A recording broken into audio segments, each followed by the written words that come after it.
Los trastornos del sueño son problemas relacionados con dormir. Estos incluyen problemas para conciliar el sueño, permanecer dormido, quedarse dormido en momentos inapropiados, dormir demasiado y conductas anormales durante el sueño. El día de hoy, en Cuidando mi Salud, trastornos del sueño. Comenzamos.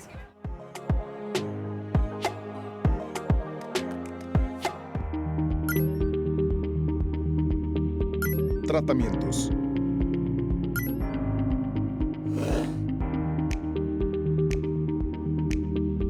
Testimonios.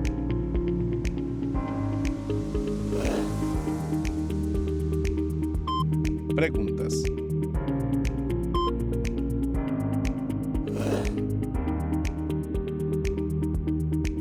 Información.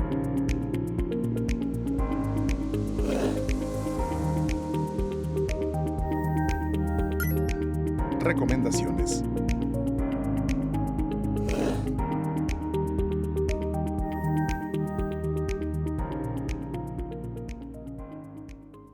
¿Qué tal? ¿Cómo están? Bienvenidos, bienvenidas a un programa más de Cuidando mi Salud en este miércoles 2 de noviembre del año 2022. Yo soy Jorge Eric Valencia García, agradeciendo el favor de su atención a este programa que estamos transmitiendo desde la Benemérita Universidad Autónoma de Aguascalientes a través de la señal del canal 26.2 de Televisión Digital Terrestre. Como lo vio al inicio de este programa, estaremos tratando un tema muy interesante. Para ello tenemos a un invitado muy especial a quien le damos la bienvenida, doctor Jerónimo Aguayo Leite, neurólogo en el Centenario Hospital Miguel Hidalgo. ¿Qué tal, sí, doctor? Muchas gracias, ¿Cómo está? Jorge. Buenos días. Muy amable. Gracias por acompañarnos, doctor. Con y bueno, mucho en gusto. este programa le damos la palabra a nuestro invitado para que se presente, que nos diga dónde realizó sus estudios, qué especialidades tuvo. Sí, con mucho gusto. Soy Jerónimo Aguayo, pues un orgulloso egresado de esta universidad, de la Autónoma de Aguascalientes. Soy de la quinta generación. Estudié medicina pues en esta ciudad y luego hice una especialidad de medicina interna en la ciudad de Puebla y neurología en el Instituto Nacional de Neurología de la Ciudad de México. Posteriormente, pues desde 1991, trabajo en el Hospital Hidalgo, en el Centenario Hospital Hidalgo, también con mucho orgullo de pertenecer a esa institución que, como ustedes saben, estuvo hace algunas décadas ligado muy íntimamente a la universidad, puesto que fue hospital universitario y ahora es un hospital que tiene convenios con esta universidad. Claro que sí, doctor. Muchas con gracias. Nuestra universidad. Vamos ahora a presentarles una pequeña cápsula a manera de introducción que habla precisamente sobre los trastornos del sueño.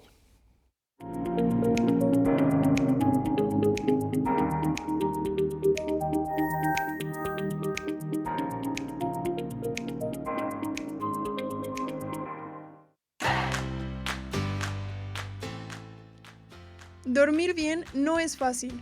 Existen muchos trastornos del sueño, algunos de ellos poco conocidos.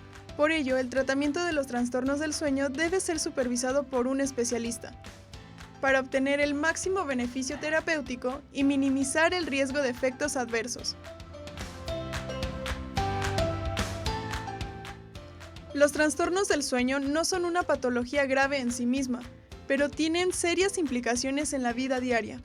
Agotamiento físico, bajo rendimiento, sueño diurno, dificultad para cumplir con las obligaciones profesionales, familiares o sociales. Estos trastornos son insomnio, hipersomnia, narcolepsia, ronquido y apneas del sueño, parasomnias, síndrome de piernas inquietas, terrores nocturnos, pesadillas y sonambulismo, entre otras. Su origen es muy variado. En ocasiones aparecen como efecto de otras enfermedades y otras constituyen a factores de riesgo que favorecen a la aparición de patologías.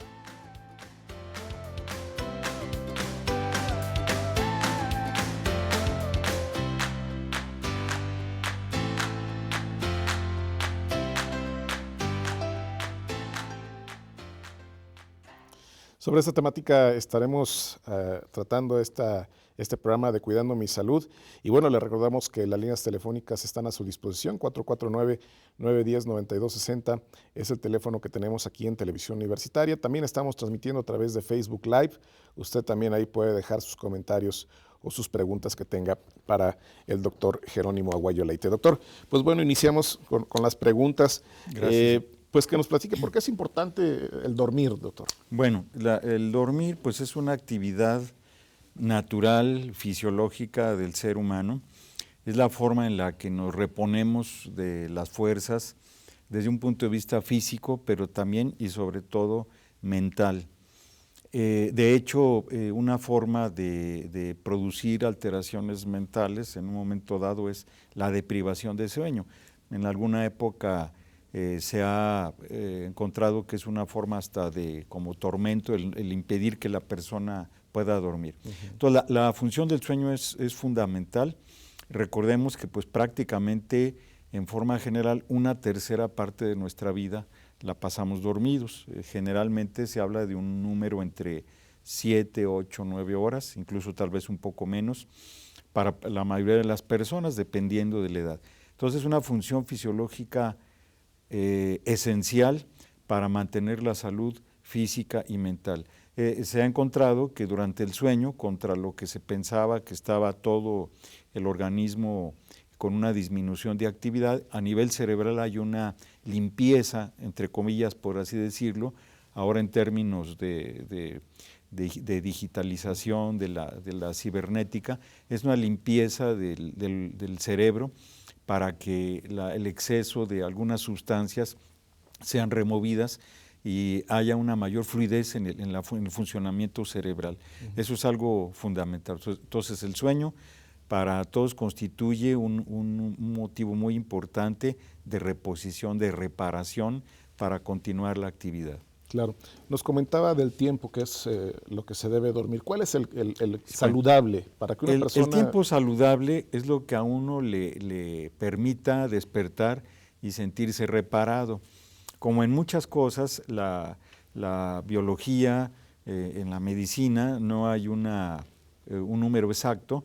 Digamos que el horario promedio es de 8 horas, pero hay personas con 6 horas se sienten muy bien. Algunas personas jóvenes, mayores, pues están durmiendo hasta 9 horas y es una cantidad que para ellas, generalmente son mujeres jóvenes, pues es importante, vamos a decir, para conseguir una reparación y sentirse bien. Es decir, el indicador más importante es que uno se levante con el deseo de hacer las cosas, sin fatigas, con entusiasmo, ¿verdad? Con energía.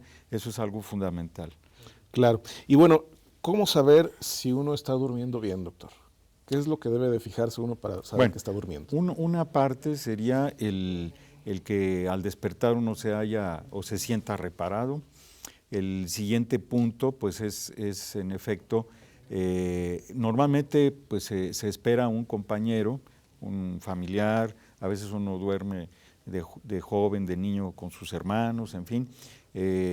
La movilidad puede ser mayor o menor, hay movimientos en el sueño de cambio de posición que son normales. Un exceso de movilidad podría considerarse tal vez alguna falla en la calidad de sueño y sobre todo si eso constituye que la persona interrumpa el sueño, que se convierta en un sueño fragmentado. El otro punto pues es que vamos a decir, amanezcamos en buena condición, de buen ánimo. Eso es lo fundamental. Claro. Y bueno, también se hablan de trastornos del sueño, doctor. ¿Qué nos puede comentar al respecto? Bueno, pues como ya la cápsula nos había anticipado, existen, vamos a decir, en forma general 3 alteraciones.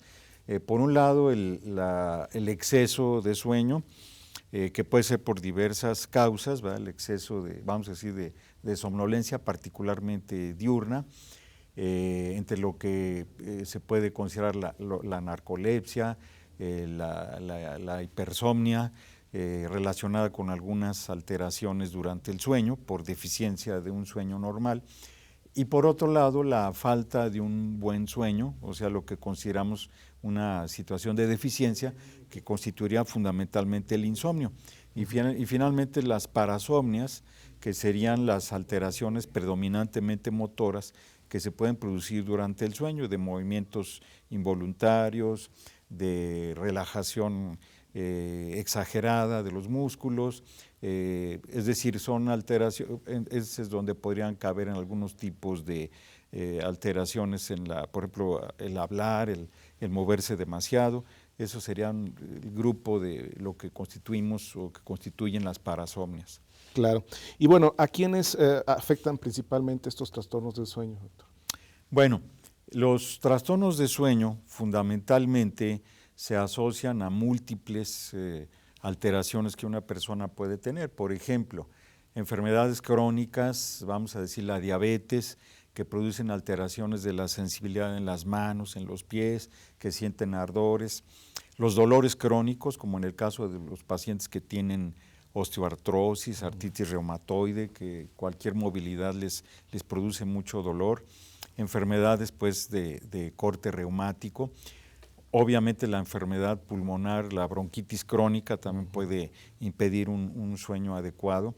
El cáncer, con todo lo que implica de dolores en las diferentes zonas donde se pudiera presentar un cáncer de hueso, cáncer a nivel abdominal.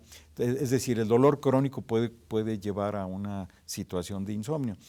Y pues un capítulo muy especial, que es, pienso yo, el más abundante en todas las edades, que podría ser los trastornos psicológicos o incluso de índole psiquiátrica. Particularmente la ansiedad y la depresión, que impide una adecuada conciliación del sueño y un descanso reparador, ¿verdad? Como lo hemos comentado. Esas serían las causas, ¿verdad? Son algunas de las causas que pueden producir fundamentalmente el insomnio, ¿verdad? La dificultad para dormir. ¿Pueden estar relacionadas con otras enfermedades? Sí, por ejemplo, es reconocido que, por ejemplo, enfermedades como el Parkinson tienen una importante participación en relación a trastornos del sueño. Las demencias, particularmente la más común, Alzheimer, también implican trastornos de sueño. Es decir, hay enfermedades en donde los trastornos de sueño son parte importante de las manifestaciones que hay que atender, ¿verdad? Claro. Y bueno, un punto también importante, que también ya lo comentaba, el estrés.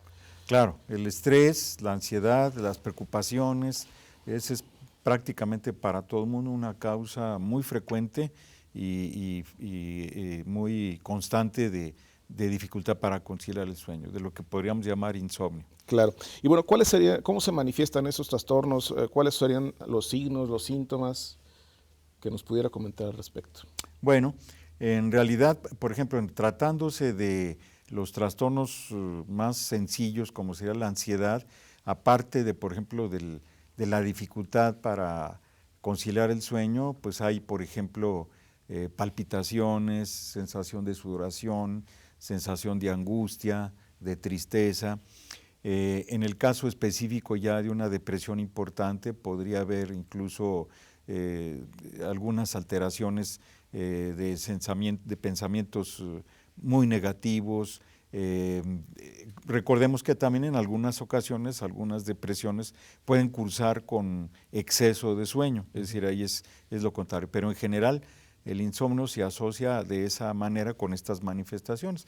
En las otras enfermedades, por ejemplo, como el Parkinson, pueden ser los movimientos anormales, el temblor, algunos efectos secundarios de los medicamentos que producen movimientos tipo coreico. En el caso del Alzheimer, pues la asociación muy frecuente a ideas de tipo que pueden llegar a ser delirantes, como de persecución, como lo existe en algunos padecimientos de índole psiquiátrico, como la esquizofrenia, claro, sensación de que a uno lo persiguen. Precisamente los trastornos psiquiátricos tipo esquizofrenia, alguna psicosis por drogas, ¿verdad?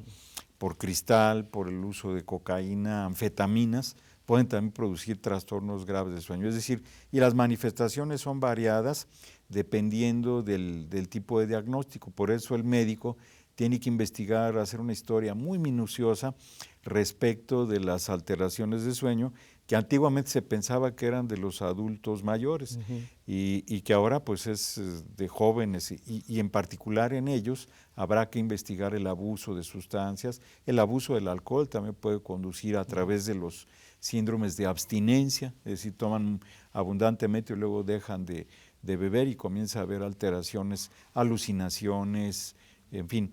Todas las manifestaciones son muy variadas dependiendo de la alteración o de lo que llamamos los médicos patología asociada, pero todos ellos confluyen en este caso con una parte importante que es una falta de un descanso reparador. Perfecto. Doctor, vamos a hacer una pequeña pausa. Lo invitamos a que se queden con nosotros aquí en Cuidando Mi Salud. Les recordamos la línea telefónica 449-910-9260 y la transmisión que tenemos a través de Facebook Live. Vamos a la pausa y regresamos.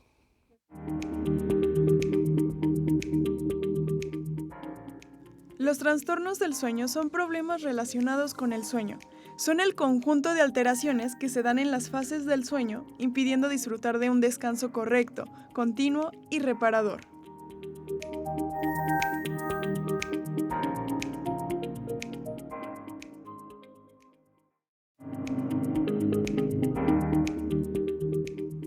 El insomnio se refiere a la incapacidad de conciliar el sueño o permanecer dormido. Puede ser causado por un cambio de horario, estrés y ansiedad, hormonas o problemas digestivos. También puede ser un síntoma de otra afección.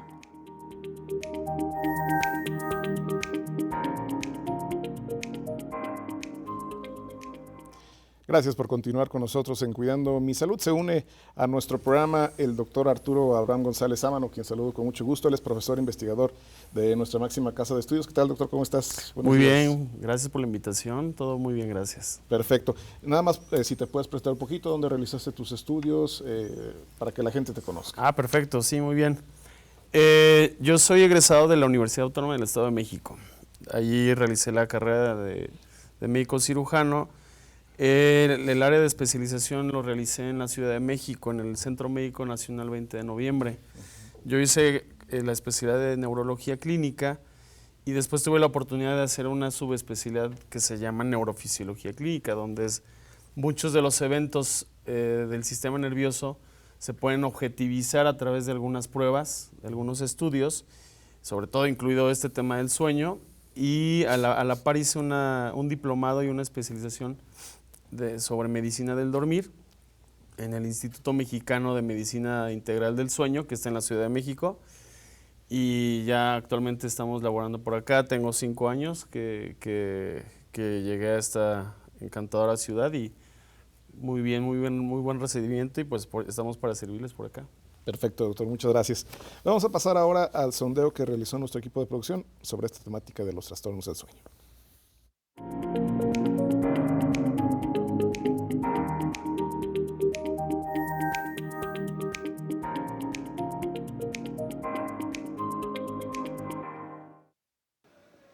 Hola, soy Valeria Herrera. El día de hoy estamos en las instalaciones de la Ciudad Universitaria y vamos a hacer un sondeo acerca de los trastornos del sueño. Síganme. ¿Cuáles son las causas por las que las personas no pueden dormir bien? Bueno, pues es por falta de alimentación, falta de horas determinadas de descanso y por los medios electrónicos como el celular. Pues primero que nada el estrés, pues que tengan preocupaciones de algún tipo, tareas, trabajos. Pues en ocasiones las personas no pueden dormir bien cuando tienen afectaciones psicológicas como estrés, ansiedad o cuando manifiestan alguna enfermedad como trastorno del sueño. Pues en el caso de nuestra carrera, principalmente por la gran carga de trabajo que tenemos, es muy común que que la mayoría de las personas tengan algún trastorno del sueño o incluso ansiedad. Bueno, en estos tiempos como que hay mucho estrés en nuestra sociedad y como todo tiene que ser muy rápido y bien hecho, la gente se preocupa demasiado por todas esas cargas que tiene, entonces se quedan como que hasta se llevan el trabajo a su casa y se quedan pensando en esas preocupaciones hasta en la noche. ¿Qué es lo que puede suceder a una persona que no descansa adecuadamente durante la noche? Pues su rendimiento durante el día puede verse afectado o incluso su estado de ánimo puede cambiar. Bueno, pues obviamente la falta de sueño va a afectar la rendición del día y las actividades de la persona. Bueno, usualmente baja mucho el rendimiento de la persona, casi siempre está irritable, pues se luce cansada y pues se le ve en el aspecto físico que como que se ve mal. En estos casos puede haber una repercusión tanto de salud que puede manifestarse como por ejemplo dolores de cabeza o falta de apetito, o también puede haber desmayos si no duermes correctamente, y también puede afectar en tu rendimiento laboral y cometer accidentes si no estás al 100 en tu día. He leído que se pierde la memoria. Bueno, no se pierde la memoria, más bien tienes más problemas para retener la información y pues se te olvidan lo que acabas de ver en clase, o si tienes alguna cosa que hacer o cositas pequeñas son las que se te olvidan. ¿Qué puedes recomendar para que una persona pueda dormir bien? Pues yo recomendaría que si tienes algún tipo de este trastorno, primeramente valorar si es psicológico, y ya si no, ver si podemos dar tratamiento médico o sí, valorarlo. Pues en mi opinión personal yo creo que hacer ejercicio y alimentarse bien ayuda a dormir mejor. He leído que primero que nada alejarnos de la luz blanca, porque eso algo tiene que ver con la retina y el cerebro, y pues la luz blanca afecta la generación del estímulo del sueño. Entonces, pues sería más que nada alejarnos del teléfono o cambiarlo a una luz blanca, amarilla. Tomar cosas cálidas, ponernos cómodos y pues eso. Bueno, establecer principalmente sus horas de descanso, dividirlas en todo el día y en la noche establecerlas bien. Y también la alimentación en la noche tiene que ser ligera para poder descansar. Bueno, yo lo que recomendaría es que como que siempre traten como que dormir en un lugar como oscuro, sin ruido, así como que esté tranquilo para que puedan conciliar más fácilmente el sueño. Hay algunos test que pueden ayudar fácilmente a la conciliación del sueño también. O ya si tienen como ya problemas ya muy grandes, pues que vayan a checar con algún médico y que les recete algún medicamento. Pues ahí la opinión de los universitarios sobre esta temática. ¿Qué les parecieron sus respuestas? Muy buenas, muy inteligentes, son jóvenes que se ve que se están preparando bien y hay mucho de cierto en todas sus respuestas. Doctora. Sí, realmente, si pudiéramos hacer un resumen de las respuestas, que tienen mucho sentido y tienen bastante información. Claro, no todos se dedican a la salud, pero sí, a resumidas cuentas, el estrés es una de las condicionantes más importantes para problemas del sueño, y los hábitos. El estilo de vida, que hoy día realmente todo el mundo lo conocemos, que es demasiado ajetreado, el sub y baja, los despertares tempranos, las responsabilidades, algunos chicos trabajan, algunos chicos a la par de estar estudiando trabajan, hacen ejercicio, intentan hacer distintas actividades que los tienen en un grado de activación física y mental muy acelerado, que a veces ya cuando llega el horario de dormir les cuesta trabajo relajarse, les cuesta trabajo bajarle 2 o 3 rayitas a ese grado de activación, que se traduce como algún tipo de estrés. No todo es estrés emocional, sino estrés físico en ocasiones, que también influye de forma determinante para este tipo de trastornos. Claro. Hablando de las consecuencias y la gravedad, doctor Jerónimo, sobre los trastornos del sueño, ¿qué nos puede comentar? Bueno, incluso muchos de los jóvenes ya ahí lo comentaban. Consecuencias inmediatas de la falta de un descanso adecuado es tendencia a la depresión, irritabilidad, falta de concentración, errores en el trabajo, y a la larga pues puede conducir a un muy bajo rendimiento en todos sentidos. Problemas incluso de índole sexual. Esto implica pues la necesidad de que el médico pues investigue perfectamente, porque a veces, por lo menos a mí con alguna frecuencia me olvida preguntar, oiga, ¿y cómo está durmiendo? ¿Verdad? Y tal vez por ahí viene parte de la problemática. Muy bien. Doctor Arturo, sobre el insomnio, ¿qué es lo que lo produce? Ok, en términos generales hay varias causas. El insomnio, a nivel mundial, la causa número 1 sin duda alguna es los trastornos de ansiedad y los trastornos de estrés acumulado. Sin embargo, mucho de esto se relaciona con una carente, adecuado estilo de vida, una deficiente calidad de vida desde los horarios, sobre todo los horarios. Y esto porque yo lo he visto últimamente con mayor frecuencia desde los niños. Desde los niños ya empiezan a tener trastornos en sus horarios de sueño. Muchos niños ya pasan las 10 de la noche, 11, 12 de la noche y siguen despiertos.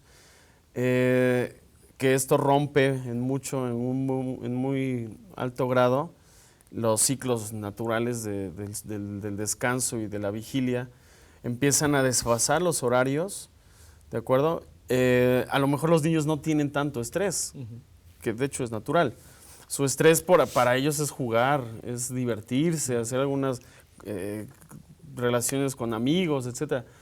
Pero todo el advenimiento de la tecnología, el uso de dispositivos de luz incandescente, la televisión, los celulares, las tablets, generan una alteración, que en el sondeo lo mencionaba alguna estudiante, como las luces artificiales modifican los procesos naturales de la neurobiología del sueño, en los cuales, entre otras sustancias, la melatonina no se produce en cantidades adecuadas cuando hay un estímulo luminoso.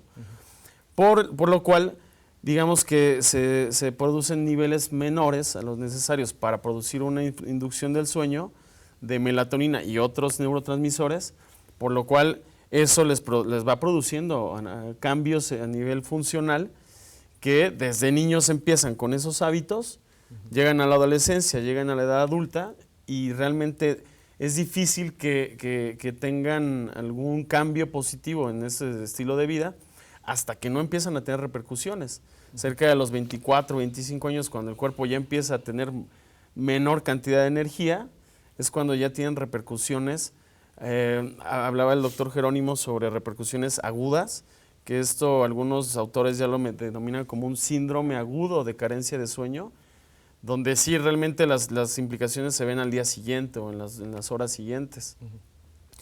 Pero también se han descrito ya manifestaciones crónicas, que es un síndrome de deuda crónica de sueño, donde ya predispone a otro grupo de enfermedades que ya son más del carácter metabólico, endocrino, en donde realmente se ve alterada y muy afectada la calidad de vida, el rendimiento a nivel cognitivo, incluso también lo mencionan en el sondeo, como los procesos de aprendizaje, de adquisición de habilidades y conocimientos y la consolidación de la memoria, tanto a corto, mediano y largo plazo, se ve afectadísimo, por lo cual sí empiezan a tener bajo rendimiento incluso intelectual y cognitivo. Claro. ¿Cómo combatir este trastorno, doctor Jerónimo? Bueno, el cultivo, ya lo contaba el doctor Arturo, de buenos hábitos de sueño. ¿Esto qué significa? Por un lado, también los jóvenes lo señalaban, una dieta sana, evitar excesos, ¿verdad? El exceso de alcohol. Muchas veces, por ejemplo, en los jóvenes, el exceso de alcohol, de cigarro, incluso de droga, se asocia a que pues, pasan noches o terminan sus festejos en la madrugada o al día siguiente. Por un lado, el ejercicio físico. Por otro lado, comprender que como animales que somos mamíferos, los más desarrollados, efectivamente se hablaba del ciclo circadiano, oscurece y tendemos a hacernos más tranquilos, a hacer cosas con mayor tranquilidad y emplear la noche, en efecto, para dormir. Los horarios de sueño, el cultivo de una adecuada disciplina en el horario de sueño, no estar cambiando el horario, una habitación cómoda, de preferencia que se pueda oscurecer. Desgraciadamente hay muchas personas, hay que decirlo, que viven en multifamiliares, en colonias de mucho ruido, hay vecinos inconscientes que realizan fiestas o que ponen los radios a muy alto volumen, etcétera. Pero bueno, tratar de cuidar un entorno relajante. Se hablaba también de un té, una bebida relajante, a veces un poco de música, es decir, que sea una especie de rito que nos invite al descanso, si ustedes quieren a la meditación, algunas gentes rezan un poco. Esa es parte del cultivo de buenos hábitos de sueño. Repasar las cosas del día con tranquilidad y disponerse de manera muy intensa a descansar. dejar los problemas para el día siguiente. Creo que es una disciplina que tenemos que cultivar y tiene mucho que ver con un autodominio de la persona, y eso implica haber hecho pues bien las cosas durante el día, hacer ejercicio, mantenerse activo. Esa es parte de lo que yo sugeriría, comentaría. Claro, muchas gracias, doctor. Vamos a hacer otra pequeña pausa, pero no se vaya, quédese con nosotros aquí en Cuidando mi Salud.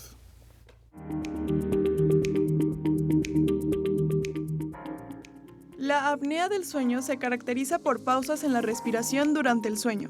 Esta es una afección médica grave que causa que el cuerpo tome menos oxígeno. También puede hacer que te despiertes durante la noche.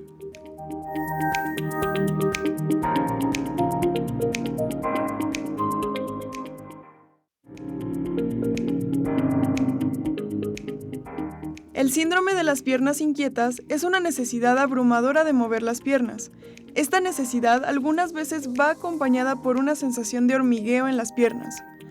Aunque estos síntomas pueden ocurrir durante el día, son más frecuentes durante la noche.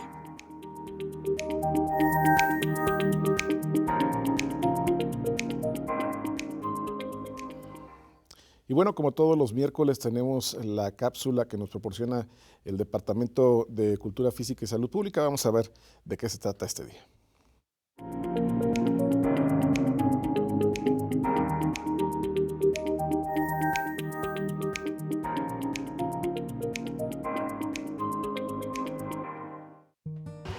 Hola, mi nombre es Ulises de Jesús Velázquez Arellano, soy estudiante de Cultura Física y Deporte y hoy les hablaré sobre las pautas del desarrollo psicomotor.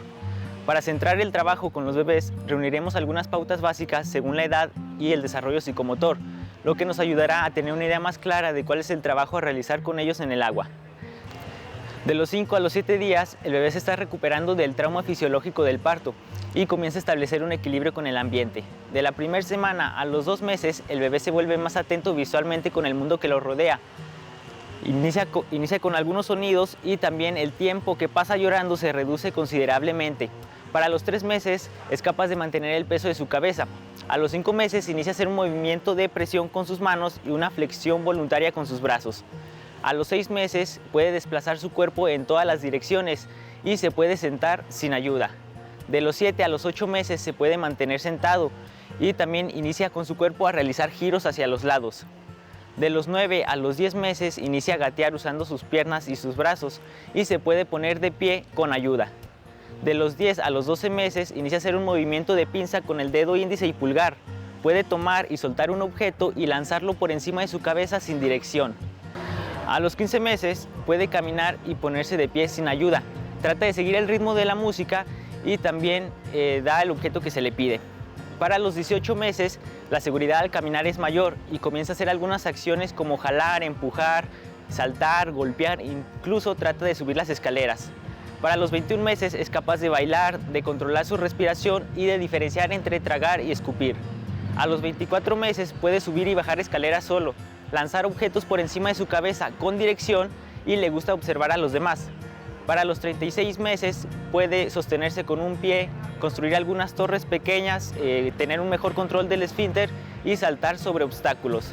Así como estas características, hay muchas más que se pueden decir en cada uno de los meses y debemos de tomarlas en cuenta para enfocar un trabajo adecuado con ellos en el agua.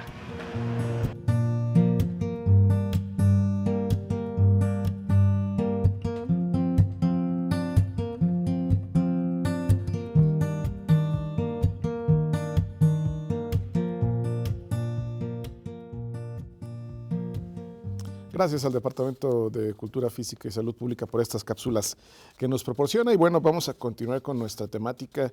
Doctor Arturo, ya veíamos un poco antes de irnos al corte sobre la apnea. Si nos puede abundar más sobre ese tema. ¿Qué es la apnea del sueño?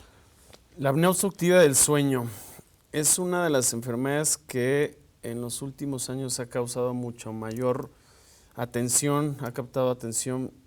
De todos los trastornos del sueño, porque está catalogado dentro de uno de los trastornos del sueño, hay trastornos neurológicos del sueño, que ya se ha mencionado lo de la narcolepsia, el insomnio propiamente dicho, ¿sí? El síndrome de piernas inquietas, etc. Pero hay trastornos respiratorios del sueño que también tienen repercusión a nivel neurológico y multisistémico. Ha causado mucho revuelo ya que un gran número de las personas, un número elevadísimo de la población en general, lo tiene síntomas, está subdiagnosticado, lo padece sin ser tratado y que además, a diferencia de todos los trastornos del sueño, sí pone en riesgo la vida del paciente. Las demás parasomnias, los demás trastornos del sueño modifican mucho y trastornan la calidad de vida, el desempeño diario del paciente, pero realmente no tienen repercusiones peligrosas o que pongan en riesgo la integridad física del paciente. La apnea obstructiva del sueño lo hace. ¿Por qué? Apnea significa dejar de respirar, ¿sí? Es un paro en la función respiratoria transitorio, definido incluso por más de 10 segundos con un déficit en el flujo del aire por la vía respiratoria de 10 segundos. Esto, si nos imaginamos alguien que deja de respirar por más de 10 segundos, claramente lo primero que sucede es que las concentraciones de oxígeno disminuyen.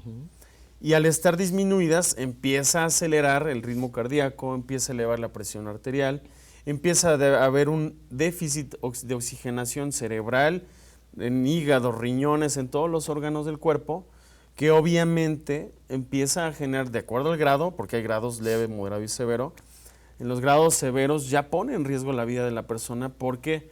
Porque si de por sí, haciendo un paréntesis, el principal factor de riesgo de la apnea obstructiva del sueño es el sobrepeso, la obesidad, el sedentarismo, que muchas veces va de la mano también de diabetes, hipertensión, tabaquismo, ¿no?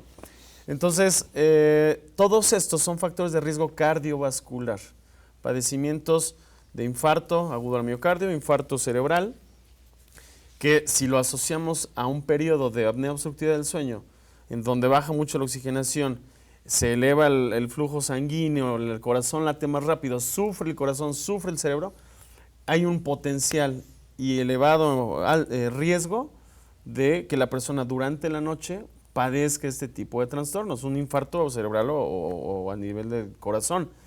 Y entonces seguramente hemos escuchado casos de personas que se fue a dormir muy bien, durmió la noche anterior estaba muy bien y amanecen o ya con un déficit neurológico o infartados o a veces ya no amanecen, ¿no? Y en base a esto se ha prestado mucha mayor atención. Claramente todos los esfuerzos que se están haciendo, primero para diagnosticarlo, sospecharlo y después tratarlo, son informativos como de esta índole, que van encargados a hacer beneficios en el estilo de vida, alimentación, para poder detectarlo a tiempo y hacer algo al respecto. Claro. Doctor Jerónimo, en este caso, ¿cuál es el tratamiento que se debe llevar? Fundamentalmente, como ya lo comentaba el doctor González Ámano, lo importante pues es mejorar. Es un problema en parte mecánico de la glotis, de las estructuras que tiene que ver con la parte superior de la tráquea, en donde hay un exceso de tejido o este tejido se vuelve muy flácido. Por ejemplo, el exceso de bebidas alcohólicas también conduce a un empeoramiento de este fenómeno. Hay una medida que puede ser de un beneficio espectacular, que es el uso de dispositivos de presión positiva, se conocen como CPAP. Estos dispositivos antiguamente eran muy molestos y muy ruidosos, pero pues la tecnología avanza notablemente y ahora son dispositivos pequeños, relativamente silenciosos y que adecuados a cada caso, como todo hay personas de un cuello muy ancho, de un gran peso, hay otras más delgadas, se adapta a un dispositivo. Los expertos en sueño como el doctor González lo conocen muy bien, entonces ese dispositivo está ya disponible y se puede indicar, y considero yo que en un 70% puede haber una importante mejoría. Hay un porcentaje de pacientes que no lo toleran, entonces son problemas que hay que buscar otras alternativas. Por ejemplo, hay dispositivos de avance mandibular, en fin, modificar un poquito la postura de la mandíbula para que la entrada de aire sea más cómoda. Claro que sí. Otra de estos problemas, el síndrome de piernas inquietas, también del sueño. Platíquenos un poco sobre esto. Claro. El síndrome de piernas inquietas, lo definí hace rato en la introducción, una necesidad imperiosa de movilizar las extremidades, la mayoría de las veces las piernas, aunque también los brazos pueden verse asociados, sobre todo en las horas donde hay descanso. Puede suceder durante el día, cuando la persona está en reposo, se sienta un rato después de comer, ¿sí? Está descansando, pero sobre todo en la noche. Este trastorno sobre todo sucede en personas mayores de 65 años. Parte del envejecimiento natural del cuerpo, en el cual desde los 25 años ya se ve que las células empiezan a disminuir su velocidad de reproducción y acelerar la muerte celular programada. A nivel cerebral hay estructuras donde dejan de secretar o de producir algunas sustancias, específicamente la dopamina, es la sustancia que se ha visto relacionada con la producción y la sintomatología del síndrome de piernas inquietas.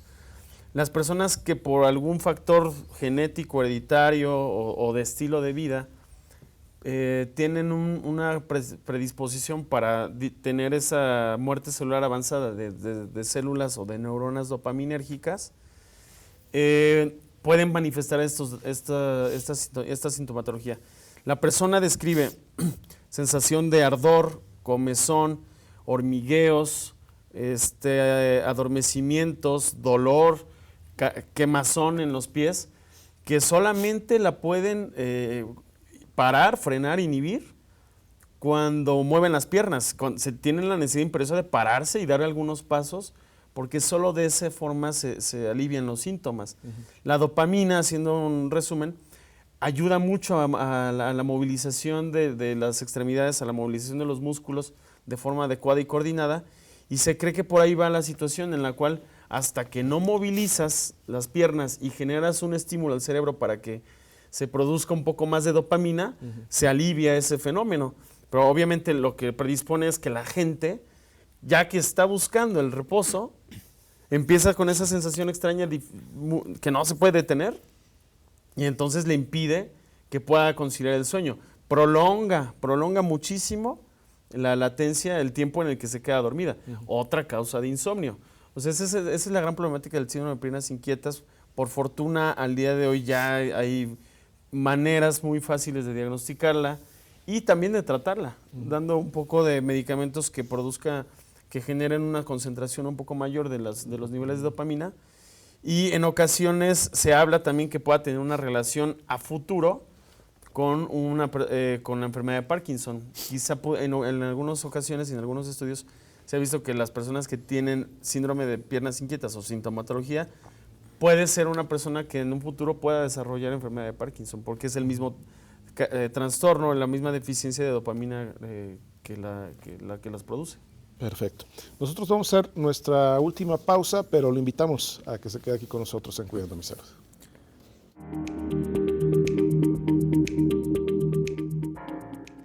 La narcolepsia se caracteriza por ataques de sueño que ocurren mientras estás despierto.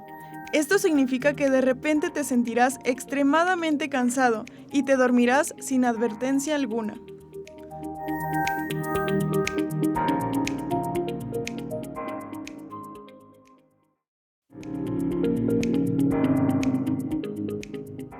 Las parasomnias son una clase de trastorno del sueño que causa movimientos y comportamientos anormales durante el sueño. Incluyen sonambulismo, hablar mientras duermes, gemir, pesadillas, mojar la cama, rechinar los dientes o apretar la quijada.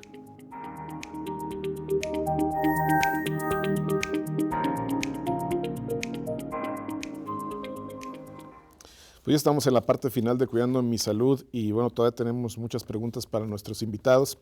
Y bueno, ahorita que entramos a este bloque, doctor Jerónimo, sí, hablamos sobre las parasomnias. Si nos puede platicar más al respecto, por favor. Sí, cómo no. Las parasomnias, como se ha señalado en la cápsula, son trastornos motores de muy variadas manifestaciones. Algunas de ellas incluso son benignas, es decir, pueden ocurrir en alguna época de la vida y no tiene que dársele ningún tratamiento. ¿Quién no ha tenido alguna pesadilla? Algunos de nosotros hemos hablado en alguna época durante la noche, pero sin mayor repercusión en sobre todo quienes nos acompañan. Yo recuerdo que alguna vez viajé con mi madre a la Ciudad de México y estando pues yo tenía mi habitación en la casa de ustedes, pero ahí estuvimos en la misma habitación. Me dijo, ¿y cómo hablas? Entonces yo nunca me había dado cuenta, uno no lo percibe porque es precisamente durante el sueño. Todas las parasomnias sí se deben de valorar con mucho cuidado por parte del médico, porque algunas de ellas pues sí pueden constituir problemas, por ejemplo lo del sonambulismo, los movimientos, hay algunos movimientos incluso que pueden ser violentos. Conozco algunas parejas que incluso han terminado en separarse de habitación, no de divorciar, sino de habitación, porque alguno de ellos tiene sueños con movimientos muy intensos. Ahí el médico tiene que hacer, podríamos decir, un diagnóstico muy cuidadoso, incluso con estudios como los hace el doctor González Amano en relación a estudios de sueño, porque incluso debe de descartarse la posibilidad de algunas formas de epilepsia. Hay epilepsias frontales, en donde las personas, las únicas manifestaciones son movimientos bruscos, como de pelea, como si estuviera, y luego ya deja de moverse. Algunos de estas parasomnias no requieren a veces más que un tratamiento psicológico, sobre todo en niños, tranquilidad, buscar alguna causa de angustia, de ansiedad, y otras parcialmente y temporalmente se usan algunos relajantes, ¿verdad? Hay que pues investigar, descartar otras posibilidades como la epilepsia, que sería un trastorno a considerar. En general, las parasomnias, como se ha señalado, no son trastornos graves. Dependiendo pues de las manifestaciones, el médico asume un tratamiento de tipo conductual o farmacológico, particularmente algún tranquilizante menor o alguna sustancia que lo relaje y observarlo. Claro. Sobre estas parasomnias, el sonambulismo, ¿qué tan común es, doctor? Por fortuna no es tan común, sobre todo los casos más severos. Sucede más en la etapa escolar, en las personas jóvenes. Digamos pero se puede ir empeorando. Una persona que empieza con rasgos de sonambulismo, hay otro trastorno que se parece mucho, que es el síndrome de actuación de los sueños, que es lo que mencionaba el doctor Jerónimo, en donde las personas están soñando, pero no están bloqueados corporalmente hablando para movilizar las extremidades o el cuerpo o actuar, pues. Entonces, un caso un ejemplo, por ejemplo, una vez tuve un paciente que estaba soñando que era portero, se paró en la cama y le tiraron un penalti, se aventó y se terminó fracturando el brazo. O sea, esos son los riesgos, ¿no? Ya riesgos físicos de un trastorno del sueño.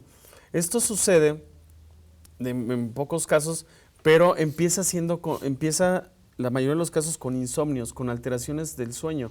Empezamos hablando de eso, de insomnio, una mala calidad de sueño, una mala estructura del sueño, se despiertan varias veces en la noche, duermen pocas horas o duermen muy noche, despiertan muy tarde. Todo eso el cerebro lo capta y entonces genera un desbalance entre el sueño profundo y el sueño ligero. En el sueño ligero todavía nos podemos mover, todavía escuchamos lo que sucede alrededor, todavía interactuamos de algún modo con el medio externo. En el sueño profundo ya no.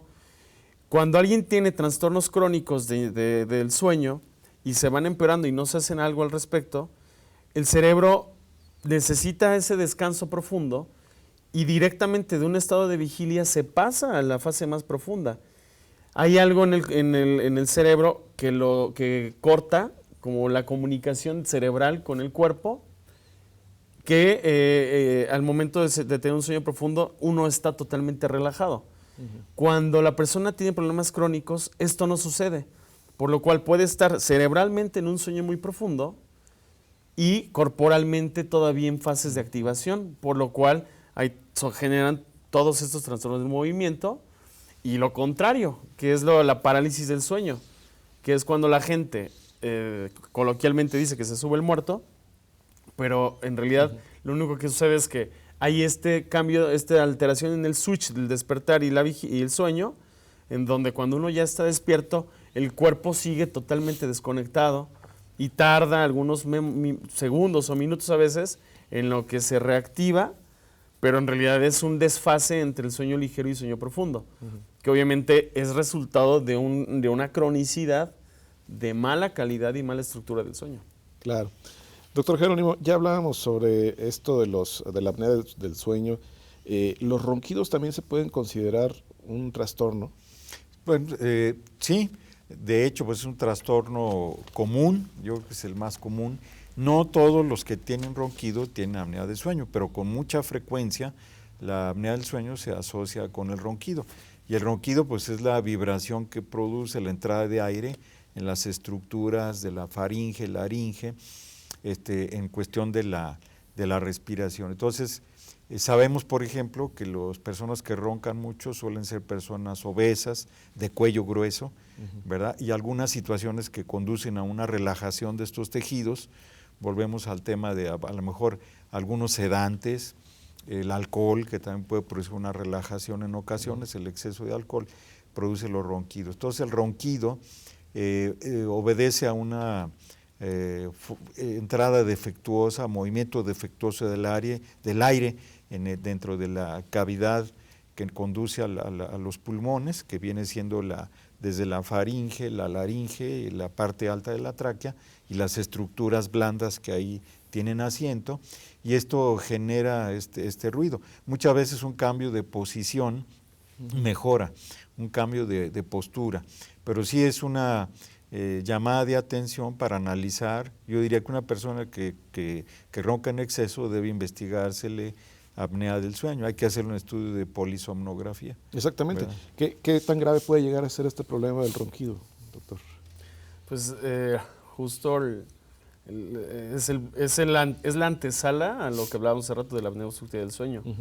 La mayoría de las personas ya acuden a valoración médica cuando alguien, muchas veces la esposa o la pareja, presencia una apnea o varias apneas, ¿no? Y es el típico caso donde es que tuve que despertar a mi esposo porque dejó de respirar. Y a veces ya la pareja hasta ni descansa por estar vigilando que no deje de respirar el que está al lado, ¿no?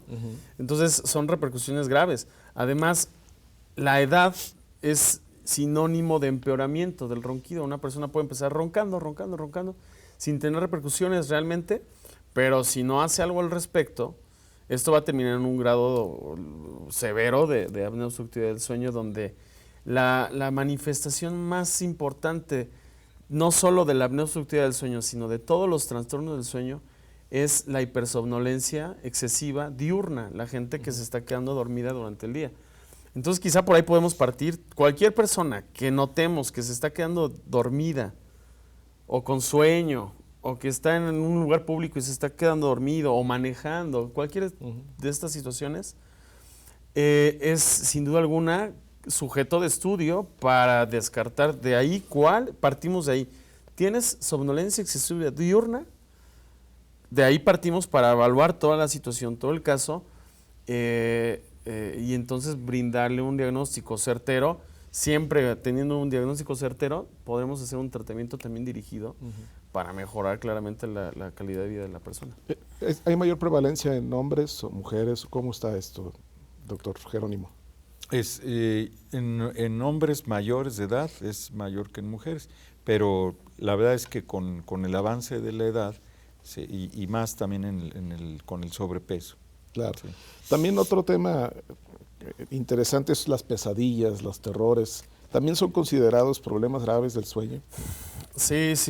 En realidad, el sueño, cuando nosotros soñamos, estamos en la fase más profunda del sueño, que es la fase 4, la fase REM del sueño. En esa se conoce como la fase cerebral del sueño. El hecho de soñar, que nosotros nos damos cuenta que soñamos, no es más que el proceso de consolidación de la memoria a largo plazo. Entonces, un sueño que es grato, que es confortable, que nos gustó, quiere decir que la persona vivenció durante el día experiencias positivas, experiencias agradables, gratas. La mayoría de las personas que tienen pesadillas y que llegan incluso a hacer terrores nocturnos, ahorita les digo cuál es la diferencia, es porque tienen algún contenido ansioso, depresivo, ¿sí? Incluso desde niños que tienen estrés postraumático, alguna situación, que vieron que se pelearon los papás, que vieron que atropellaron a alguien, cosas por el estilo. Son experiencias negativas que en el sueño simplemente se consolidan a largo plazo y que se representan como pesadillas. ¿Cuál es la diferencia entre un terror nocturno? La pesadilla es un sueño normal, que uno despierta agitado y simplemente pues no fue grato, ¿no? Y ay, pues qué feo.